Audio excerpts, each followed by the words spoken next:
Parang di nakakain ng ilang araw mga ka-farmers oh. Grabe.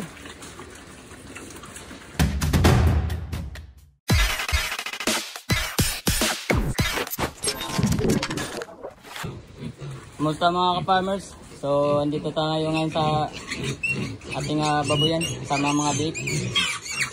So day 6 na tayo mga ka-farmers since winning sila. At itong araw na to magbibigay na tayo ng pure feeds na yung starter na yung kakainin nila kasi tapos na tayo sa transition mga ka-farmers. So ang bibigyan na natin ngayon is pure starter na. So okay mga ka-farmers, pakainin na natin at gutom na to mga to. Makikita natin. Ayan, lumalapit na sila. So nagpapahawak na rin. Ganyan yung technique mga ka-farmers sa mga mahilap na mga bake. Ayan oh. Kasi gutom na sila so kailangan na nilang lumapit sa atin. So pakainin na natin mga ka-farmers.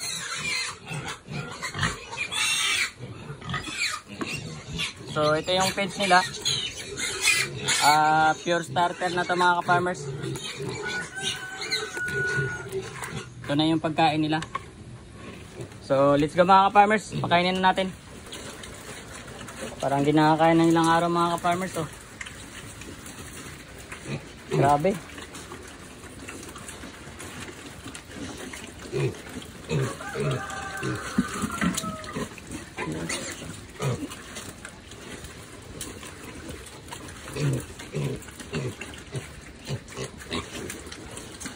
Kung isa di mo pakali, takbo na ng takbo.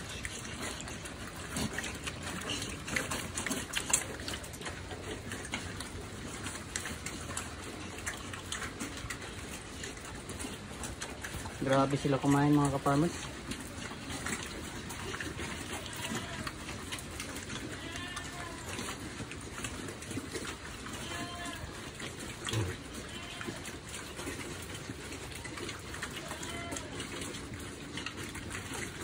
Kakaiba itong mga bait na to. Hindi to kagaya nung nakaraan.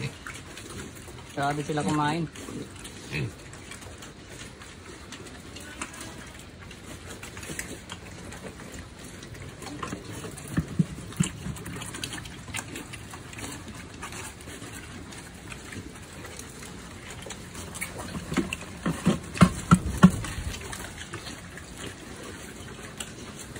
Grabe yung maliit mga ka-farmers oh.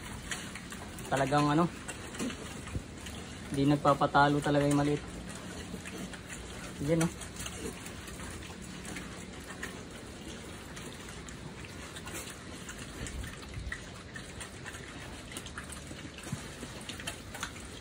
Ito yung beef na walang kahirap-hirap pa kainin.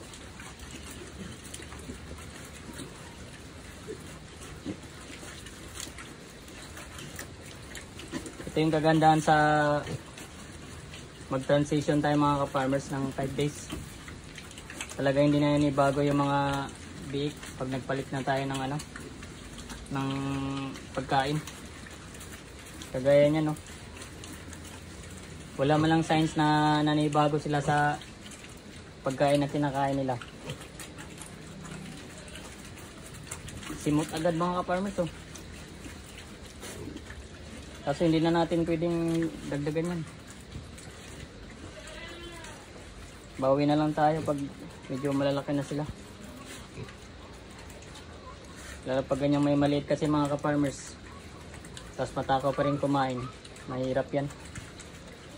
Buti kung pare-para sila ng laki. Kasi yung maliit ayaw magpapatalo ng kainan eh. Ay itong malalaki, yung kilo niya na sa mga 15 kilos. Yung mga malalaki na. Etong maliit sa mga 12 lang yata to, 10. So hindi tayo pwedeng magbigay ng maraming pagkain nila. Control pa rin tayo. So ayan, nangihingi pa rin sila mga ka-farmers. Bitin sila. So anong gagawin natin ito? So wala na. Ubos na.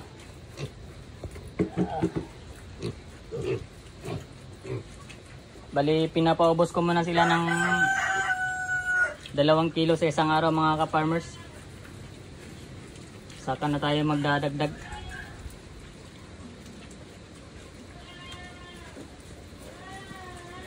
So, ubos na. Lilinisin na lang natin dito. At ayun na. Ang dumi. Marumi tong ano. Dami na namang pupo nila. So, linisin na natin yan. Yung side na yon, yung basa. So, ayun na mga ka-farmers. Malinis na. Tinanggalan natin yung lumang resal doon, yung basang-basa na. At pinalitan natin ng tuyo. Para yun na rin yung gagamitin natin panlinis ulit. Dito sa mga dumi nila. Basics nga sila ngayon.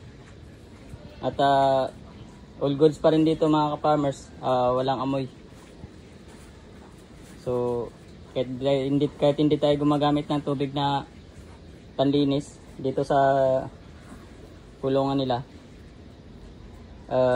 wala pa rin amoy mga ka-farmers.